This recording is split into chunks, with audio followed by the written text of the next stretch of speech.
Los mercados accionarios han registrado una alta volatilidad en el transcurso del 2025. En esta línea, la bolsa de Estados Unidos ha acaparado la mayor atención, en vista que la mayor tensión en el ámbito comercial durante abril llevó al Standard & Poor's 500 a mostrar una caída acumulada de incluso un 20%, para luego reversarla en la medida que se empezaron a dar señales de mayor acercamiento entre Donald Trump y diversos socios comerciales, en especial China. Así, nuestra recomendación en este contexto ha sido de mantenerse invertido en renta variable, para no quedar fuera de una potencial recuperación del mercado si el entorno empezaba a ser menos adverso. Al mismo tiempo, recomendamos buscar inversiones que mitiguen los efectos a la baja del mercado accionario en este régimen de volatilidad.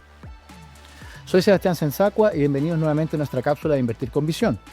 Me encuentro en esta oportunidad con Álvaro Cepeda, gerente de activos alternativos, para conversar cómo se ha comportado este tipo de inversiones en el contexto actual y cuáles son nuestras recomendaciones dentro de un portafolio diversificado.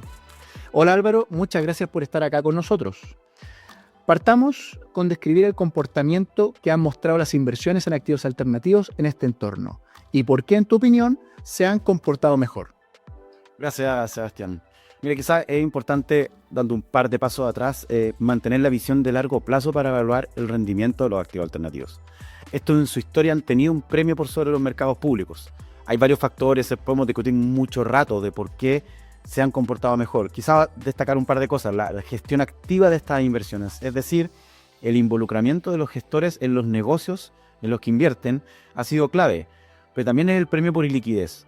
Hay que recordar que estos activos se caracterizan por ser ilíquidos, pero esto precisamente es lo que ha ayudado en que en eventos de crisis y volatilidad tengan un desempeño destacado, dado que evitan que los inversionistas caigan en movimientos o en gestión bajo el pánico que suele pasar mucho en los mercados públicos. Es importante sin mencionar, este no es un mercado inmune a la volatilidad. Los ruidos a nivel empresa, a nivel economía, a nivel mercado van a impactar en los activos alternativos. Pero en la historia que ha pasado, estos han capturado una parte de las caídas de los mercados públicos y suelen tener una mejor recuperación. Esto lo hemos visto tanto en la parte de capital privado, private equity, que como hemos conversado es la mayor parte de los mercados alternativos, y también lo hemos visto en deuda privada.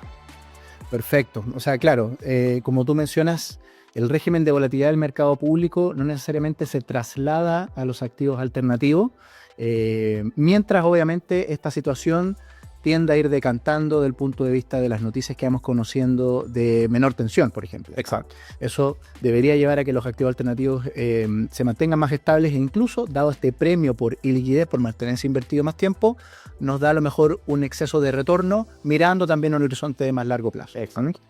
Mencionaste algunos activos alternativos que me levantaron la atención, por ejemplo. El caso de la deuda privada, ¿ah? Es un activo que está relativamente nuevo o en el fondo incorporándose más en los portafolios, pero como tú mencionas también, demos un pasito atrás, a lo mejor antes de hablar de esa situación. ¿A qué nos referimos con este tipo de inversiones de la deuda privada, por ejemplo?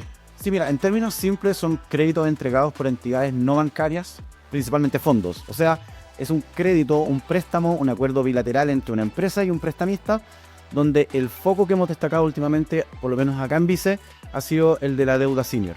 ¿Qué significa senior? Acá tú sabes que siempre hay palabras que son complicadas o son las más rimbombantes, pero básicamente son créditos con primera prioridad de pago y con garantías, las cuales con el aumento de tasa del último par de años han ofrecido un retorno atractivo y con un riesgo bien moderado, precisamente por estas protecciones a quienes son los que están prestando el capital. Uh-huh.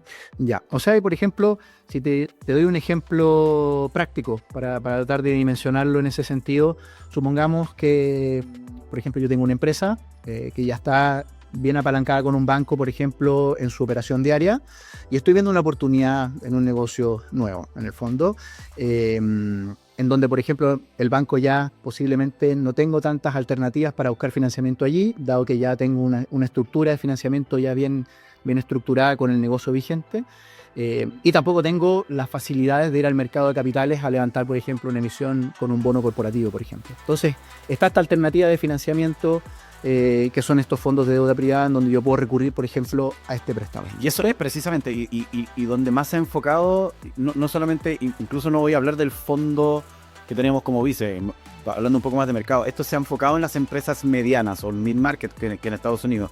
Que ojo, que son empresas de valores de 2.000 millones de dólares, o sea, siguen siendo empresas grandes para el contexto local, pero son empresas medianas en Estados Unidos. Y gran parte de estas empresas hoy día, los bancos tienen mucha restricción de capital para prestar más allá de cierto nivel muy conservador.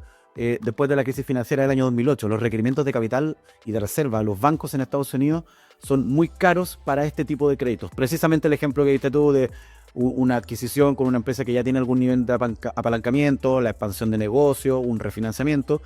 Y esos son estos puentes que está cubriendo hoy en día el mercado de deuda privada. Perfectamente, o sea, no necesariamente de que en el fondo la empresa tenga una situación muy acogotada de apalancamiento, sino que a lo mejor también los bancos no están por un tema normativo, en ese caso. Por lo que no necesariamente en el fondo es un tema de naturaleza de la estructura de la empresa propiamente tal, dado que está viendo oportunidades para crecer en ese caso. Por lo que a lo mejor se ve bien interesante lo que tú estás mencionando. Y bueno, también no solamente es el factor de menor correlación que pueden tener este tipo de inversiones debido a una menor periodicidad de valorización de estos créditos, o sea, en el fondo no se transan en el fondo los mercados, sino que también es la composición de las empresas. Hablaste ahí también del tamaño, algo más que nos puedas mencionar de cómo se diferencia respecto a un mercado tradicional. Sí, eso es bien importante porque muchas veces uno habla de diversificación en una cartera que desde la teoría a la práctica es fundamental en un portafolio de inversión, y es lo que hemos conversado harto y que tú lo mencionas mucho también en otras instancias, pero la correlación muchas veces uno la mira como un tema estadístico, pero hay que mirar también lo que hay detrás, y en lo alternativo es bien importante, porque aquí hay un tema de diversificar por el lado fundamental de las empresas en las que se están invirtiendo. Esto es bien distinto a lo que nos da la exposición de los mercados públicos. Esto es tanto a nivel regional, es tanto a nivel de sectores, donde si bien tecnología sigue siendo muy importante en el capital privado, es mucho menos que, por ejemplo, en el S&P. Y eso ni siquiera estoy mencionando la concentración en las Big Seven que tiene el S&P, que son 7 acciones que dominan cuanto el 30-35% del índice. En los activos alternativos es mucho más atomizado. Pero también por el tamaño. Es bien importante lo del tamaño y volver a ese punto. En el caso del Private Equity en Estados Unidos, cerca del 75% de las empresas tienen un tamaño bajo los 2.000 millones. Eso es bien distinto a lo que están los índices públicos, donde están dominando, como dijimos recién, estas empresas como mega cap.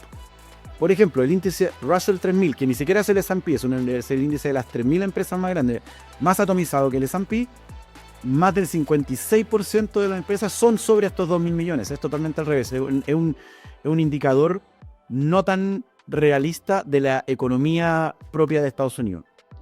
Estas empresas medianas equivalen, si que uno hiciera un equivalente, es casi la quinta economía global, y lo más importante es que el 85% aproximadamente de estas empresas son empresas privadas, que es precisamente donde el private equity y la deuda privada van a atacar. Claro, entendiendo el private equity como compra de acciones, participación en la propiedad de la empresa, participación accionaria de la empresa que no transa o privada, como es el ejemplo que te acabo de dar. Perfecto, excelente. Vemos que en el fondo esta categoría de inversión se ve bien interesante, no solo por los atributos que te puede entregar en un portafolio, como tú mencionas, desde el punto de vista estadístico, sino que también en qué estamos invirtiendo, a qué empresas estamos llegando.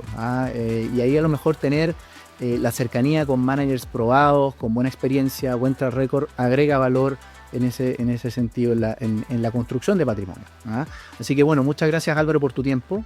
Vemos que también el entorno está bien volátil, pero así como hay riesgos en este entorno de renta variable, donde tenemos a alguien que dependiendo de cómo se levanta en las mañanas mueve los mercados, en este caso Estados Unidos, también hay oportunidades, y en ese sentido es clave tener un portafolio bien diseñado que responda de buena manera a estos elementos, y los activos alternativos juegan un rol y creemos que permiten orientar al portafolio con una buena perspectiva de retorno, insistiendo también obviamente con una mirada y un horizonte de largo plazo.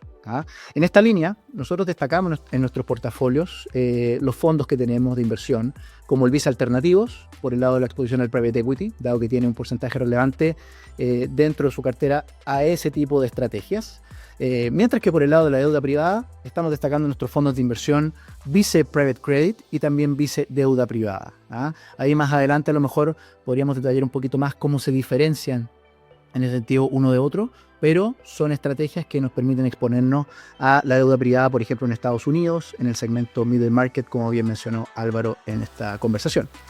Finalmente, recordarles que todas estas recomendaciones se encuentran plasmadas en nuestros portafolios recomendados para cada perfil de inversionista, o si prefieres una gestión más simple y directa, a través de nuestros fondos balanceados. Hazlo a través de nuestras plataformas digitales y canales remotos para invertir, desde banco.vice.cl/inversiones, desde la app Banco Vice o contacta directamente a tu ejecutivo de inversión.